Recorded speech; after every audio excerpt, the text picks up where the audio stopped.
afternoon, ladies and gentlemen. Welcome wherever you are in the world. Thank you very much for joining us for this keynote panel entitled 2008 versus 2021, How Can FinTech Drive an Innovative Recovery? When I was putting together this panel, I wanted to identify key leaders in their field from different parts of the FinTech ecosystem. And I think we've got that today with Koho and Chime representing the challengers, Technisys representing a FinTech, MSU Federal Credit Union representing the credit union perspective, and Barclays representing the major banking institution perspective. It's going to be a fantastic session, and we're in very capable hands of Anette Broløs to take us forward. So Anette. Thank you so much, Lawrence. I'm excited to be here and looking forward to this session.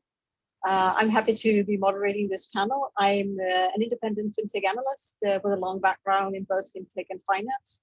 I consult on innovation strategy, including partnerships in open banking, and I'm also a co-lead of the EWPN research network. So I work with research and inclusion as well. So for today, our topic, like Lauren said, is 2008 versus 2021. How can FinTech drive an innovative recovery? And as we have not just FinTechs, but also finance with us, I'm sure that we will cover both grounds and tech as well. And the first thing that we're going to do is to introduce this brilliant panel.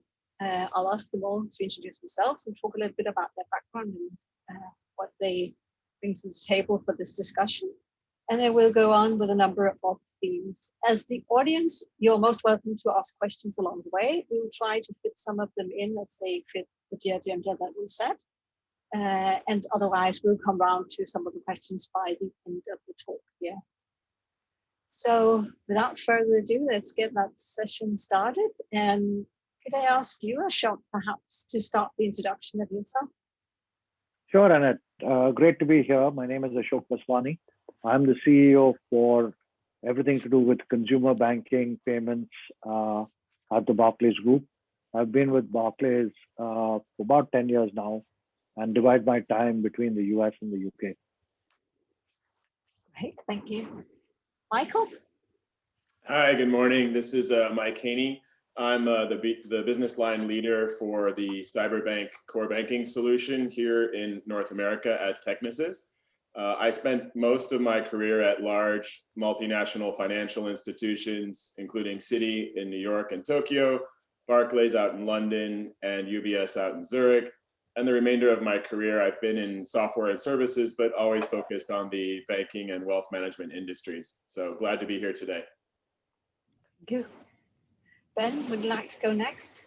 Absolutely. Ben Maxim, the AVP of Digital Strategy Innovation at MSU Federal Credit Union. I've been at Credit Union about 14 years, started in 2007. So, just about the time everything was happening in 2008. So I got to see it firsthand and then, living through today. So most of my career has been as a developer or some form of digital, and more recently been working on innovation at the credit union, setting up the lab at MSU FCU, where we focus on partnering with FinTechs and exploring emerging technologies. At the end, but not least, we have two great challenger banks. Like Aaron, would you like to go first? Sure. My name is Aaron Plante. I work at Chime. I've been there for about 2.5 years, which in this space sort of makes me a bit of a dinosaur. I've spent my entire career in FinTech, going back to a couple different lenders previously. Chime, my main focus is kind of business unit leadership around all of our lending initiatives, as well as some of our more strategic banking initiatives. So we get to see how the interplay between the challengers and the incumbent banks can work really closely together. Nice. And Daniel? Hi, Daniel, the CEO, founder of Koho, started the company 6 years ago. The leading challenger bank in Canada, raised about $130 million. Before that, started a wind energy business, and so built a couple wind farms in the renewable space. Yeah, excited to be here. I think it's going to be a good discussion. So we are going to look a little bit backwards, evidently till 2008, and we're going to look forward as well, because we're thinking of getting into the recovery. And I think we're all at a point where it would be really nice to start looking forward from this pandemic situation. Not that we haven't learned from it and learned to cope, and you will be able to tell more about that, being very much from the innovation department, all of you, but still, it would be nice to start looking forward. But we would like to start by saying, in which ways does this recession or crisis differ from the crisis that we saw in 2008? And I wonder, Ashok, would you like to start us off here? Sure. Anette, the crisis in 2008 actually very, very different from the crisis that we've gone through right now. Usually recessions are created because of, a bubbling up or a buildup of certain asset classes. And we saw that in 2008, 2009, when mortgages were like going completely, off the kind of charts. Here, this has been more of a medical-led issue. And the medical thing literally froze the entire planet. At least the financial crisis kind of, had its impact, but it was slightly different in different parts of the world. Here, it was really a unified kind of thing, virtually in every other country of the world. I think the other thing about this is the speed at which governments moved. Just amazing. I think they've learned significantly from the financial crisis of 2008, and they pumped tremendous amounts of liquidity into the system. And frankly, a lot of these governments pumped liquidity equal to somewhere between 15 to 20% of the GDP of the country. So the quantum of support that the governments have provided is completely unprecedented. When you think of TARP and stuff like that, the kind of things that have been done now, TARP is like a walk in the park compared to the size of support that's gone into the system now. Now, that's led to consumers having a lot of cash in their hands and a massive buildup of savings. Consumers have behaved very pragmatically, run down debt. So we've seen consumer balance sheets in banks kind of really drop quite dramatically. And all of us are hoping that consumer spending kind of comes back, which is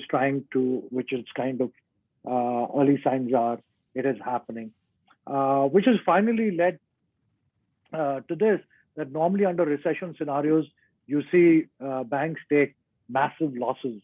And this time around, you've seen that banks thought that they would take massive losses, hence the massive reserve buildup end of Q2 and some of it in Q3 last year, but reversals in Q4, Q1 going along.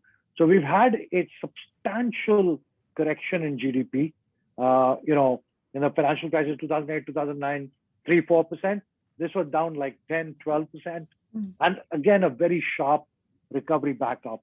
And it's very, very, very different situation, very different response, very different outcomes. So if we look at it from a technological point of view, it would appear also that there has been a boost, perhaps, rather than a recession. Mike, would you like to add your comments to this subject? Yeah, absolutely. Obviously the biggest factor in many of these cases is consumer behavior. And I would also add to that employee behavior as well. So consumers, through no choice of their own, of course, had to dramatically change the way they engaged their bank and conducted their personal finances. So absolutely, we saw dramatic decreases in branch usage and increases in technological ways or digital ways to engage their bank, even among customer segments that traditionally weren't adopting a lot of the digital tools that we all expected were coming. So we saw an acceleration of digital trends during the pandemic that could have been seen as unexpected. And I also think from the financial institution's perspective, as someone who used to get involved in things like continuity of business and disaster replanning, we never had to plan for a scenario where all facilities would be shut down and all workers would go remote. So it kind of elevated what it means to have continuity of business from a traditional bank which still relies quite heavily on physical facilities where their employees work. So in some sense, the challenger banks or the fintechs may have been perceived to have an advantage in this kind of scenario, being digital first or mobile first from the start. So I wonder, would you like to comment on that, Ben, from the being in business and then your newcomers from the other side? Perhaps it's a good question to ask. Yeah, absolutely. So yeah, I think some of it was touched on. There was a lot of write-offs and losses in 2008 when I started the credit union due to the mortgage things. We've actually grown as a credit union in this financial crisis because of the stimulus checks and all the government support that was given. We accelerated our asset growth by almost $1 billion and it hit $6 billion in assets, almost a year ahead of schedule, because people are holding on to the money, they're paying down debts on their credit cards especially. So we've seen the consumer behavior change. They're now back to spending again, thankfully. So we're getting a little bit more revenue coming in. But then also all the people who are unwilling to try our digital channels previously, they tried them and now they figured out how they fit into their financial lives and really have continued on using them. They've started coming back into the branches now that things have opened back up again, but they still are using digital. We saw our chat volume go up 130% month over month. Early days, we rolled out a video chat solution, which has taken off as well. And we've really seen our members really look to interact with us through those digital channels and really just engage with us more now that they're willing to try digital. Yeah. Any of you want to comment as well? Aaron, Daniel? No? I guess. Yeah, please. And this is not going to be particularly helpful, but Ashok would be much more familiar with this than I am. But when I think about 2008 versus where we are today, it felt like the boundary conditions of that challenge were much cleaner than the ones that we have today. And now when we're looking at these massive stimulus checks, I think that there's a great deal of, it was very clear which direction we had to go in 2008. But now where we are here, like US unemployment's 5.5%, we're introducing massive amounts of money supply and arguably inflationary pressure into the economy. And I think there's a very valid long-term question as to the net benefits of that, So I don't have a perspective, and these folks are more experienced than I am, but I do think it is a much murkier situation that we're in today, leaving the recovery and treating it like a recovery than it was in 2008, which there was a very singular sort of acute shock to the system. So a good description of a place to start, where we can say that it may well be a recession, but some of the recovery is always on the way, and some of the things that we are seeing will tend to change the way that people work with things. So a very interesting discussion. I wonder if that would be a good time to ask another question, because when we look into a recovery, what are the challenges that we are facing in this global economy? Ashok, I wonder if you're sure. consistent. Yeah. So Anette, look, it's very tempting, and I wish I could say the pandemic is entirely behind us, right? The truth is it's not, okay? And the truth is every day we're getting a new alphabet, a new variant of this virus, which seems to spread faster than the previous virus, right? So the medical condition is not over, and what the pharma companies have done with the vaccinations, completely hats off. How effective in the efficacy of the vaccine is still to be determined. And does this become like a regular, something like the flu shot we get every year is going to be an interesting outcome. So I don't think we're in a position right now to declare victory on the medical aspects of it. If we're not able to declare victory on the medical aspects of it, it has downstream implications on travel, on the way we used to work and stuff like that. And, travel is maybe more documented, but the implications of, working from home, very, very significant to things like house prices, commercial real estate, and the downstream impacts of that. And then to Daniel's point, we've seen inflation kind of kick up, and, the US suddenly saw a 5% inflation last month. And, the Fed has basically said, we're going to look through that. Maybe it'll stabilize at the next level. But, for some of us who live through high inflation times, we know how crippling that can be. So I think the regulators will have to, and central banks will have to manage ourselves out of this recovery.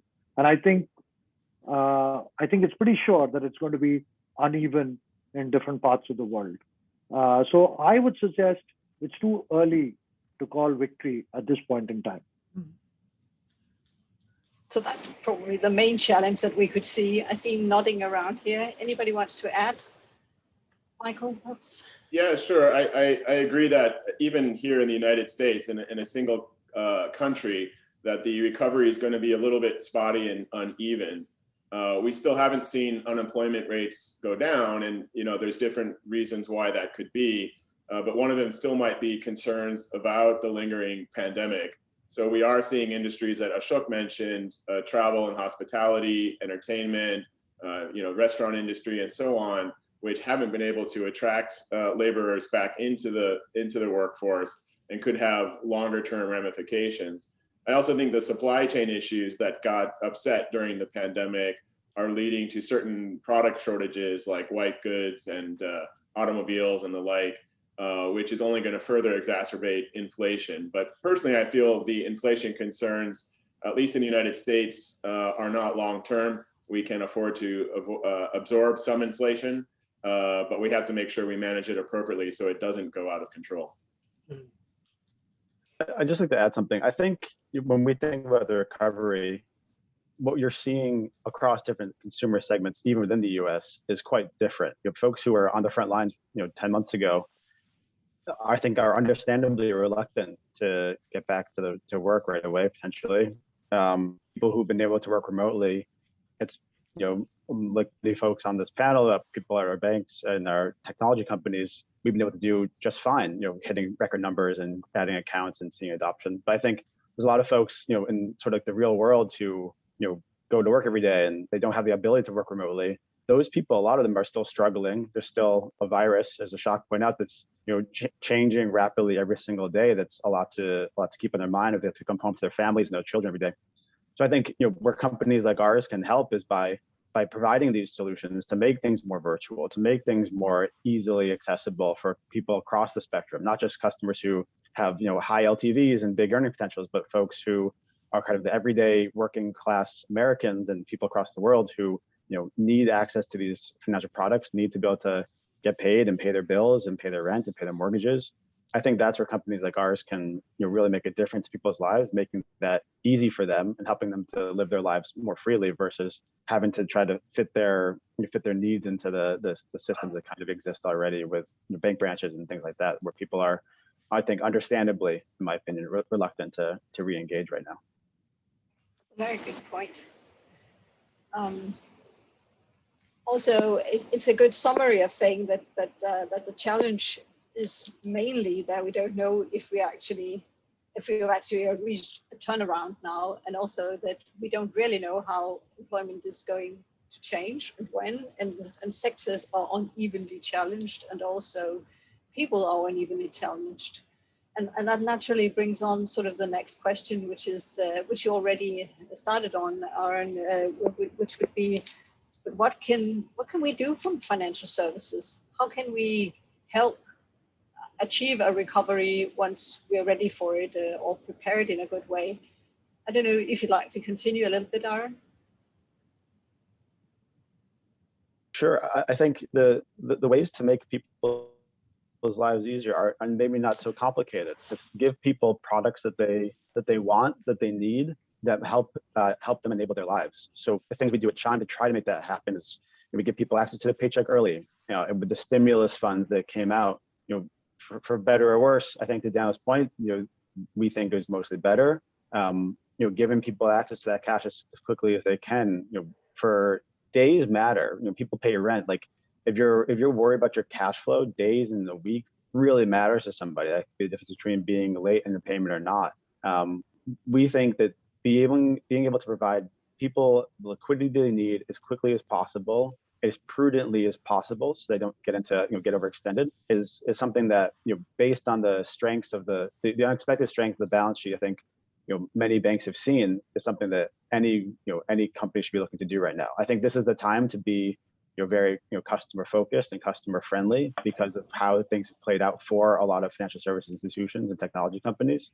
And we should, parlay that strength into better services for customers. And I think that sort of behavior will be rewarded by the customer afterwards. That's something we see at Chime now with, people referring their friends to our solution. I think it's because we've been able to be very focused on consumer. I think kind of keeping that eye on the customer, being able to use technology to make their lives and their financial services interactions easier is a very long-term thing that we can be doing across the industry to be good for everybody. So customer centricity, do you agree, Daniel? Is that the same for your perspective? Yeah. So we have sort of my mental model for how consumer fintechs work is they typically compete on one of three dimensions, and those dimensions are speed, access, or yield. And what I mean by that is, like, in Chime is a good example of just removing latency or just getting people their money faster, right? And then there's companies like BlockFi, which is giving people a higher yield with fairly advanced instruments like crypto-backed savings accounts and some of those kinds of things. And then there's access, which is arguably just bringing products that were historically not available to folks and democratizing access to those. And I think all three of those are super important. And like, if you think 30% of people historically participated in the stock market, and the stock market is one of the best wealth creation engines in human history, arguably the best. And 7 out of 10 folks didn't use it. And so, I think that fintechs have an enormous role to play, both in terms of determining what is working and what isn't in the way that they operate in niche modes. But I think what Aaron said is super important and a good reminder, which is like, it's really easy to forget, and we try and build this into how we operate into our DNA at Koho, but it's really easy to forget that, like, most folks who use quote unquote fintech products are like everyday people who make 50 grand a year and work like blue collar jobs and are not living in these bubbles of like tech progressiveness that we do, And so I think the fintechs who remember that are the ones that do well in these environments and in all environments, frankly. So that's an interesting viewpoint. Do you share that, Ben? Yeah, absolutely. So, I think the thing, as we've looked to partner with fintechs as we're going through the recovery here and going through the recession or the crisis here, we're looking for financial or fintech companies that were helping with financial wellness, things that can really help people get back on their feet.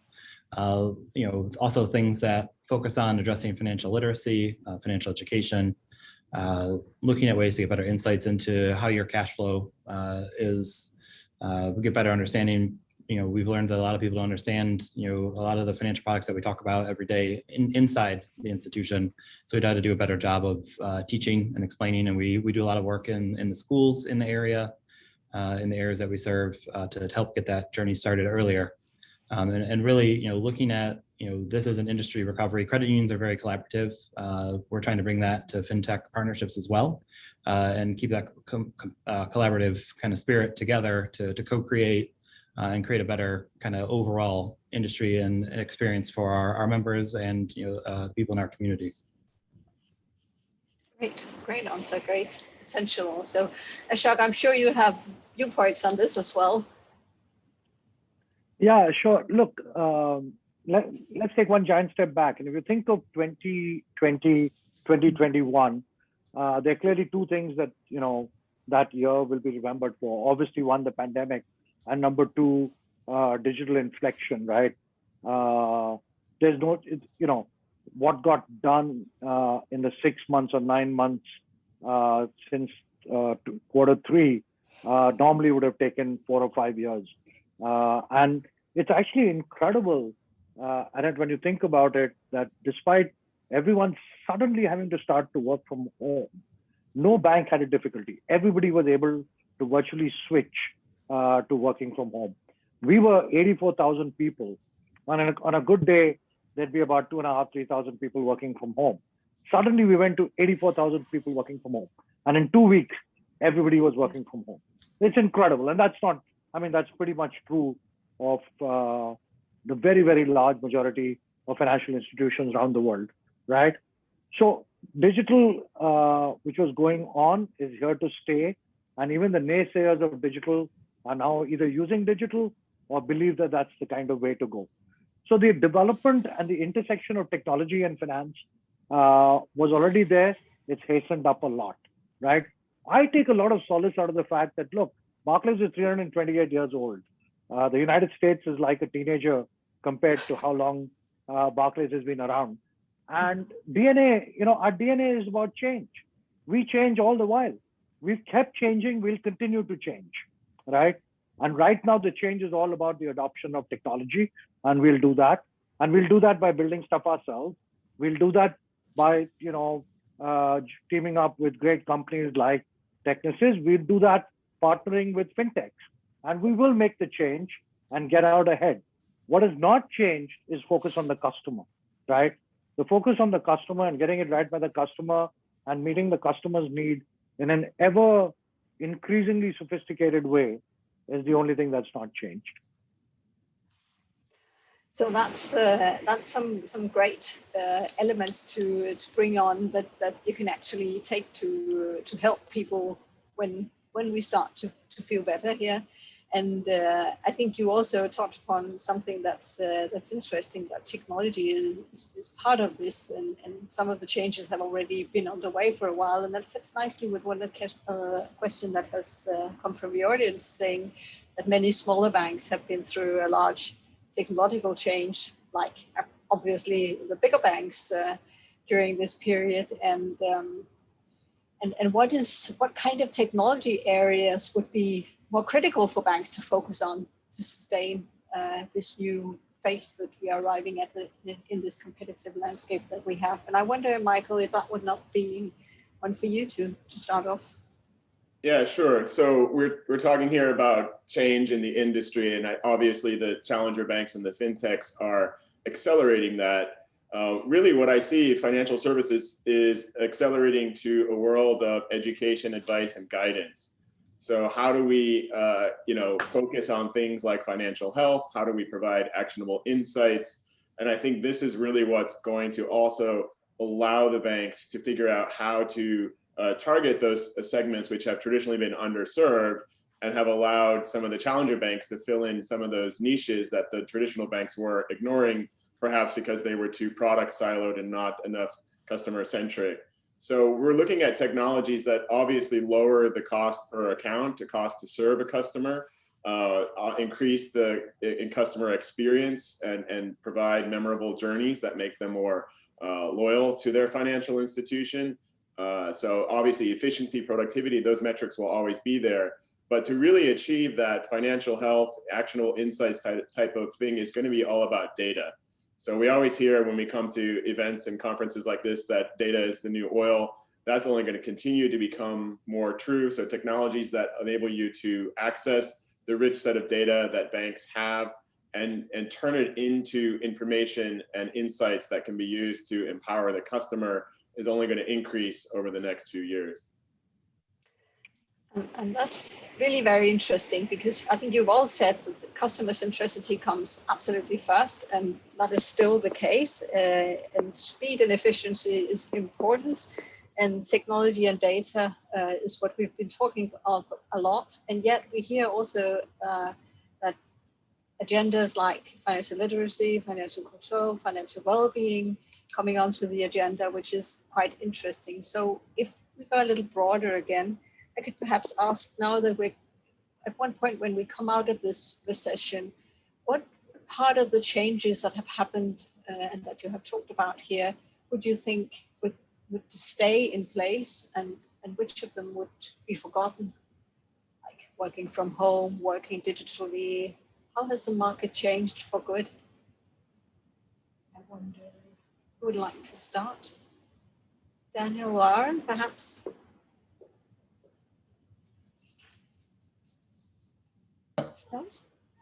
You go first. Daniel, go first. I see very little of this, which doesn't feel permanent to me. I think when we talk about this, like clearly this change has been, fintechs have been able to fill some of these gaps with stimulus checks deployments, and we've grown in this environment. From a market competitive perspective, I don't know that this was as good for fintechs as it's made out to be. I think in the short term it is, but I think, as Ashok said, in the long term, this pulled banking technology forward 10 years with a massive sort of macro shock that I don't think otherwise they would have been able to do, frankly, or at least it would have been much harder to do. And so, when I think about the things that have changed, like Koho, which was historically an all-in office company like everybody else, now half of our executive team is based in San Francisco and LA, and it's this incredible talent boom, which we otherwise never would have had access to. When we think about consumer behaviors, I think those trends are only going to continue to extend in terms of digital adoption and how those things are deployed. You guys, I apologize if you can hear my baby crying in the background. But things like that will happen as we continue to work remote. So, I think that a lot of this is here to stay. And the only thing I'd say is when it comes to people's working behavior, there is just this massive distribution of choice, right? Whereas everybody, it wasn't even it was primarily a given that every large company was going to be office first. But now if you look at Twitter, Google, Facebook, they are all taking different and unique interpretations to not only whether they're remote or not, but how they compensate for remote and what you make if you live in Jackson Hole versus if you live in San Francisco. And so there's all these kind of like fractals coming out of what the employment experience is. And so I don't think you put the genie back in that bottle. How does it look for you, Ashok and Ben? Ben, do you want to go or do you want me to go? I couldn't get off mute. You go ahead. Yeah.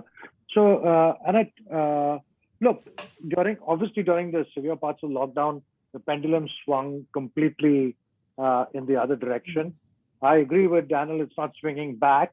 It'll reset, a little bit, but digital is here to stay. And look, if there was anybody who had any doubts, this pandemic has cleared up those kind of doubts, right? And therefore, we'll just have to get on with it, and we'll just have to kind of deliver around it. I mean, the days of 5 days in the office, I think, are done, right? I was somebody who never, ever worked from home, but even a die-hard office goer like me now thinks it makes sense that you do 2 days from home and maybe 2 or 3 days in the office, right? So I think there will be there's definite change. It may kind of settle back a little bit from the extreme that it was during lockdown. Yeah, I can echo some of that. I think, as we're planning to come back, and, the start date of coming back has been fluid as, we learn new things and things got worse and got better and got worse. And originally we were going to bring everyone back and then figure out a remote strategy. Well, this persisted, and I think, this will be permanent. We figured out how do we work hybrid as an organization. We were, 100% on site previously. We in 2 weeks figured out how to get everyone out of here, and then now we're back, and now we have to balance. We do need people in the branches to serve members, but they're not going to have the same experience that people in the back office get to work from home more frequently. How do we balance some of our policies and different things like that? And then all our locations are in Michigan, and now we're having employees that don't live in Michigan, so that's a new experience for us as a company as well. So I think that'll change how we work for the better. It gives access to more talent, like has been mentioned, and I think that's just good for the industry as a whole. So that's on the working side, and you also expect that customers will stay on the digital channels. Yep, absolutely. Yeah, we've seen that so far. We have 30% of our membership live outside of the state of Michigan as well. So digital is a huge strategy for us as well. 14% live outside of the state of Michigan. As people come to university, they spread out all over the world. And it's really given some credence to the strategy for digital, and a lot more investment given from the senior leadership of the organization. And I expect, Mike, from a tech point, it looks sort of the same. Yeah, absolutely. From our personal company perspective, we've been extremely ecstatic that we haven't missed a beat during the pandemic when everyone was working from home. Product releases were continuing, new customers were signing, and new employees were being onboarded. So I think it's really given our CEO and Exco a view that, the future of commercial real estate and how much we spend on that is probably going to be far less than what we originally had anticipated as we come into North America and rethinking existing office space that we have in Latin America. But I think, Ben really hit the word that I wanted to emphasize here, that this is all about talent and talent attraction. And I think the employees have never been more empowered than right now in kind of choosing the flexibility of when, where, and how they work. And I think companies are going to have no choice but to accept that and cater to that. And it will end up being, a nice, healthy balance somewhere in the middle from these two extremes that we've seen over the last couple of years. The face-to-face and human contact needs to continue, where it's built in our DNA, but does it really have to be every day, Monday through Friday, 9 to 5? No, I don't think so. So that's what's going to change. I do have a slightly different perspective. I think that this pendulum will swing back, and I think people will get back to their offices, and then they'll say, it is nice to be able to work without, I have a small child, without the baby screaming in the background. Like, it is nice to have meetings and collaboration spaces. And you do forget, I think, some of the benefits of the office culture. I've hired a bunch of people on my team. I had never met them before until last week when we were all vaccinated, we all met up. It was a wonderful experience. Now, is that something that means I should make them be in the office every day? Absolutely not. But I do think that people have this natural affinity towards like collaboration. I think you can collaborate better in person. I think there's more sort of like serendipitous moments that are they're just not, in my opinion, like very like likely to happen on Zoom or over Slack or on email, that they can happen in the office. So I don't think we'll go back to where we were before. I don't think we'll be where we are, but I wouldn't be surprised if maybe not next year, but maybe in 2 years, things look much closer to where they were 2 years ago than where they are even today. So probably a different picture from organization to organization, or perhaps from region to region. So I think that through all the comments that you have made on the challenges and the potentials in the future, innovation has been inherent. So I was going to ask that when we look to working towards a better recovery and an innovative recovery, like the title says, what can you learn from each other, challengers and existing banks and tech? What can an incumbent bank like Barclays learn from the challengers, and what can you as challengers learn from the older players in the structure? Oh, sure. I think there's a lot to be learned from the challengers as well as FinTech, right? These are obviously very, very bright minds, and these bright minds have typically identified use cases where we've not got around to doing it or are not doing it well, and have gone hard at it, leveraging modern technology, and so single-minded focus, nimbleness, how to be agile, how to really market and go aggressive is all the kinds of things I think that we can learn. I think on the other hand, what we can provide is number one, scale, which obviously every FinTech would like to have, and just dealing with, when you grow up, they're growing up pains, right? Just leave financial services. Look at what's happened to the tech industry, right? Look at what's happened to Google, Facebook, those kind of guys, where in a period of like 20 years, they've grown tremendously. I mean, look at their valuations and stuff like that. But all the pains of dealing with, regulators, dealing with public opinion, dealing with society, all those kinds of things, is stuff that we've got scars on our backs on. So we just know. Now, that also makes us less nimble, makes us more aware of the risks and stuff like that. But clearly there are learnings, to my mind, from both sides. And therefore, some of the FinTech partnerships, not easy to do. I'm fully minded of the fact that a small FinTech who wants to connect into Barclays, extremely painful. But when it happens, and some of the relationships that we've struck, they've been incredibly valuable to both the FinTech as well as Barclays. Ben, you are nodding, I can see. Yeah, we've had a similar experience. A lot of my role in the past year and a half has been, onboarding FinTech partnerships, doing pilots with them. We really do provide access to scale to customers. We have 300,000 members. Credit union industry talks to each other a lot. So, once you get in with one credit union, we share alike. So, people don't always think of credit unions, maybe they think of wanting to connect with Barclays or some of the bigger banks.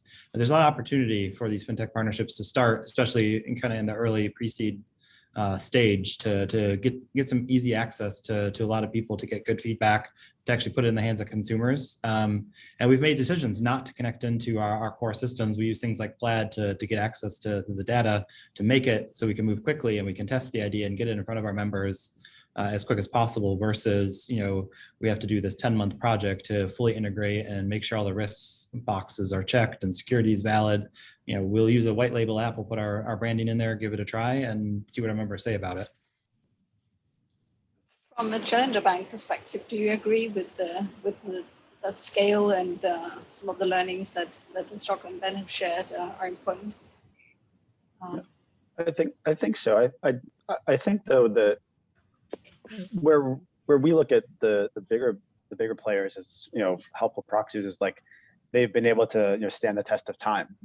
Chime is like old for FinTech, but young for a technology company that's serving its customers. And so we do think that there's lessons to be learned for how these companies have been able to build sustainable, durable businesses that have lasted for many years. So I think that's something that we certainly do keep an eye on. I do think from the other side, I would imagine that, at least I hope anyway, that you're seeing this in the market today around things like overdraft fees. I think what the challenger banks have been able to do, SpotMe is a big part of our business. It's our overdraft protection product, and essentially we've eliminated that fee at Chime. And I think you see different I feel like every other week I get my colleagues sending me an article from, I think it was PNC 2 weeks ago, and there's about examples of banks who have been able to significantly reduce or eliminate or in some way reimagine their relationship with fees like that. I think that sort of innovation and customer centricity is what I think the big banks are learning from some of the challengers. I think we put pressure on them, not on purpose, but just through the services we provided. And you're starting to see change like that happen. I think there's been learnings going both ways, which I think will make their businesses probably stronger for their customers. And I think it's things that we can aspire to on our side as well. Do you agree, Daniel? Yeah, I do. I mean, I think what Aaron's speaking to is incentives matter. And I think it is one of the challenges that large banks have is that there's almost this ground thaw on how do you create change across an organization of Barclays size, which has been here for 300 years. We talk about it all the time. I mean, we use RBC because it's Canadian, but that's remarkable. There's different manifestations of going to market, but that's an incredible legacy and one worthy of trying to understand and unpack as to what is good and great about it. The one coming back to the incentives matter comment is, one of our kind of 3 tenets that we go to market with is this positive sum for our users. And I think this notion of SpotMe, we have our own overdraft product, which is no fee, and users are adopting it really well. Remains like a super powerful long-term engine. I think what we can learn from banks, and I think this is especially true in Canada, and I think true in the United States as well, in a very specific sense, is I think banks have done a wonderful job of understanding what is on top of mind for government and then being thought partnerships and deploying those solutions. And I think, if I could play back the clock, I wish that we would have spent more time talking to government so that when this pandemic came down the road, we're able to have those conversations. How can we help? How can we participate in the solution? What's keeping you up at night?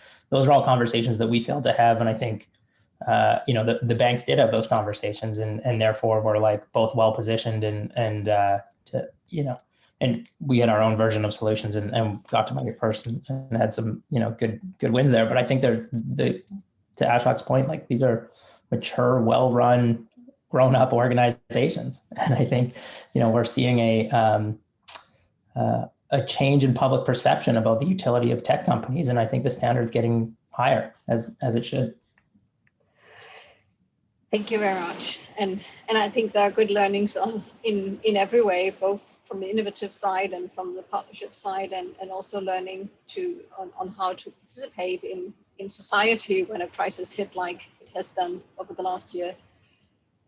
So we have a question from the audience which touches upon a subject that we have not brought up along this and not discussed before, but bringing tech to the side, saying, is technology the decider of success or failure? And mentions that blockchain could be the thing to mitigate security concerns. Should we need, but I think that touches very much upon not only technology, but also on the trust phenomenon. I wonder, Mike, would you start off on something like this? Is technology the decider? For me, technology, even though I'm in the technology industry, is still an enabler. To kind of tie it back to the previous question, I think that one of the things I love about challenger banks is their willingness to challenge everything and to use technology to do that, right? Whether it's what data should be used for credit decisioning or what channels customers want to use, et cetera. Technology has enabled the existence of them to challenge the industry. So I think that you still need a business model, you still need customers, you still need partnerships. So to me, technology at the end of the day is enabling these things to happen. And it allows the status quo from the larger financial institutions to be questioned. And technology can also help with the two things that you need to succeed in financial services, right? Which is risk and regulatory. So I'm definitely watching sister industries like RegTech, for example, take off, because when you come into this industry from big tech or telco or some other sort of non-banking industry, you don't succeed unless you embrace and understand risk and regulatory, and that's why institutions like Barclays have been around for so long. Now, specifically on blockchain, I think we're all still waiting to see, what the use cases are that it will enable. Obviously, everybody talks about currency and whether the existing cryptocurrencies are assets or are they really currencies. And I think that space we're still watching. But I think the most disruptive thing that could happen to our industry, whether it's based on blockchain or some other technology, are these central bank digital currencies that are emerging. Everyone is looking at it. China's probably the furthest ahead, but I think that's something that our industry as a whole really needs to watch out for, because it could dramatically change basically everything. So stay tuned. That's a good answer to a broad question, and I think we're actually already nearing the end of our panel discussions, and I think we could easily have talked for quite a lot of while with all the knowledge that you have, and that could give even more insights. But I think that I'd like to go to sort of a last question, asking each of you to short recommendations on what should be the next important actions for financial services in the broader sense to take up to respond to this recovery issue that we are going to face hopefully shortly. And if anyone wants to add a word about inclusion, that would be interesting, but otherwise we'll keep that for another good panel. So I wonder, next steps from finance and fintech towards an innovative recovery. Would like to start? Yeah, I can speak to that. So I think, talking about the inclusion part and the access that was talked about earlier, I think that's the biggest thing we can provide, is providing access to these services to underserved populations, people that don't traditionally get to participate in, maybe some of these more, higher wealth opportunities. One of the FinTech partnerships we've focused on in the past year has been bringing financial planning, making that more accessible to anyone who has a smartphone.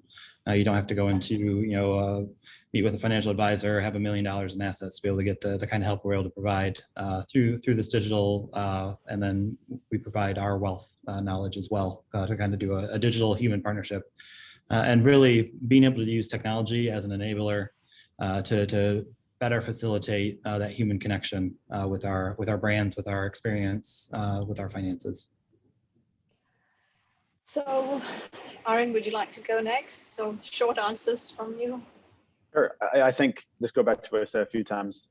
The companies that can provide the most consumer-friendly options to the most people, to the access point Ben just made, that's going to be the recipe for success. I don't know that that's a specific even to the fintech or challenger banking space. I think that's just, generally speaking, good advice. That's where I think companies that have done well the last year, it's because of that, and companies that will do well in the coming years, well, because they continue to keep their eye on that goal. Daniel? Just to take a bit of a different approach and tying back into what we can learn from banks. I think if you look at banks' leadership teams and the financial services broadly has done a much better job of diversity inclusion than tech. And I think if you still look at tech teams, while there is a better dialogue around it, we are behind where, financial services and banks and quote unquote incumbents are. So, I think that's something that we can learn. And I think it's also like with this new access to talent, there's less excuses than ever. Good comment. Ashok? Yeah, so look, from my perspective, the North Star hasn't changed. Customer and meeting customers' needs is fundamental to what we've got to get done. The tools that we have to help meet a customer's needs have vastly improved with technology, and the expectations of the customer is now set at a completely different level, right? And people like folks like Amazon, I expect, everybody expecting it to be as seamless and as easy as, let's say, as an Amazon kind of checkout. And let's not forget that when we're using technology to deliver these solutions, we cannot have a haves and a have-not world, and we cannot have digital divides. And therefore, how we take people along this digital journey and carry everybody through this digital journey, I think is going to be really, really important. I'll give the last word to you, Michael. Yeah, absolutely. Just to touch, because I know it's a passionate topic of yours, Annette, to touch on the inclusion. I am extremely impressed coming out of the large multinational banks on how much they've embraced diversity and inclusion. And I think it all starts with measuring and being transparent. And only then will you see if the benefits of diversity of thought and diversity of character in the organization will prove fruit. And I think the studies are pointing to that it does actually improve fundamental things like ROI. So looking forward to see how the tech industry embraces it as well.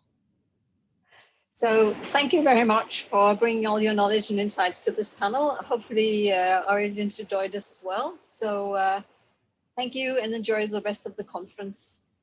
Thank you all. Thanks, Anette. Thanks all. Thank you. Thank you very much.